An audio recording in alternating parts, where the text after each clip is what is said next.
a Navy SEAL, served in Afghanistan. So thank you so much for joining us, Dan. How are you doing? Thanks for having me. We're doing well. We're excited about tomorrow. We're excited about the election. It's been a wild day, as you can imagine. Yeah. You know, we've been answering a lot of questions, but in the end, this is about the election tomorrow. This is about representing the people of the 2nd District here in Texas. I know you have kind of processed what was said on SNL, but I'm sure you didn't know that you were going to be the butt of that joke. What was your first reaction before you intellectually processed it? When you heard about it, what was your reaction to it? Well, the first reaction was definitely, that wasn't really a funny joke. You know, it started off kind of strange, and then, you know, it started off with me asking the question, what kind of shows or programs does this guy watch that he's calling me a hitman anyway? But then it just got ugly. And that was a little off-putting, to say the least. Now, okay, so in the SEAL teams, we make fun of each other a lot, right? And I tell all my friends, when you poke fun at me, I have some requests. And one of those is that the joke is funny, that it's witty, that it's original. All right, and that it's not just tearing at your core just for what you look like, and that's what this one did. So it really wasn't a joke at all, and I think that's the big disservice here. It was not even funny. But Dan, I hear what you're saying, that you know, that the SEALs will make fun of each other, but you guys have all been through things together. I guess it's a lot different to take that joke from a fellow SEAL than from a guy sitting in New York who's never met you, doesn't know anything about your experience. Have you heard anything from Pete yet? An apology or anything from his people? No, I haven't, and you're absolutely right. It is very different when a fellow SEAL or friend or somebody who knows you has some good-natured humor with you than somebody who's never met you who wants to do it on live TV to the entire nation. So your instincts are right on that. No, he hasn't reached out. I mean, and listen, you know, and I think I said this yesterday when I did that video with you guys. Should they apologize? Yeah, they probably should. Am I going to demand an apology? No, I do want us to get away from this culture of getting on our soapbox and demanding apologies from people when they say bad things. You know, he's exposed who he is. It is what it is. If he apologizes, I don't think it will be sincere. I think it will be an empty apology. They can do it if they want, and you know, we'll be ready for that. But to answer your question, no, he is not. Dan, one of the things that struck me that nobody is talking about. Everybody has an axe to grind these days, and everybody has an alliance. And clearly, SNL is aligned more with the Democratic Party than the Republican Party. They go after, you know, Republicans way more than they do Democrats.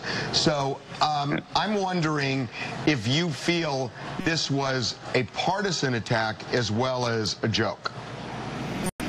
Oh, yeah. I mean, again, your instincts are right on. Just objectively speaking, I think they do lean to the far left, and they're much more likely to attack Republican candidates. I think if this had, I think the outrage would be the same across the nation if they had done it to somebody on the left, and rightfully so. But they did it to me, and you know, his comment right after what he said about me was, well, I have to appear fair, so I'm going to talk about Cuomo, you know, and that's, you know, he was pretty transparent in the partisanship there. So I think you're absolutely right. You know the Beyonce song where she turns lemons into lemonade, right? Yeah.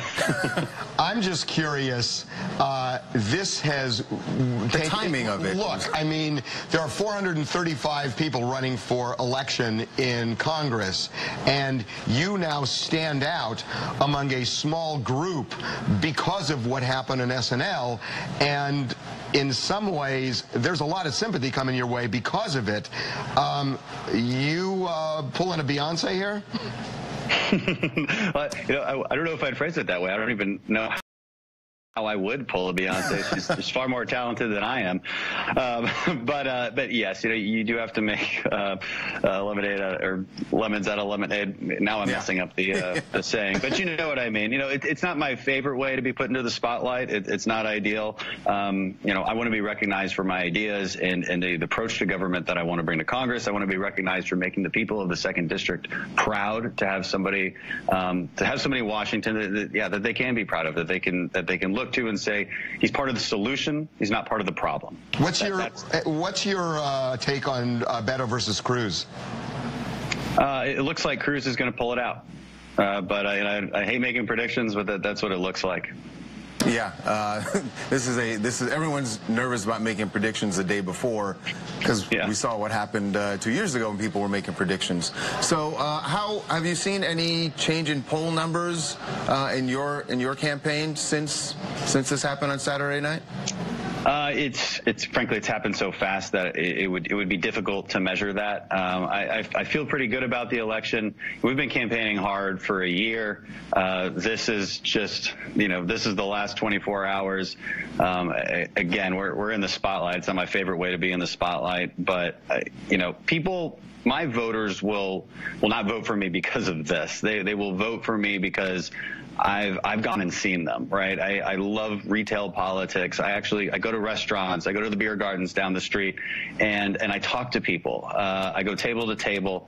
I've been doing that for almost a year now. It's been a lot of fun. It would be a huge honor to represent the people of the 2nd District, and I hope they choose me tomorrow.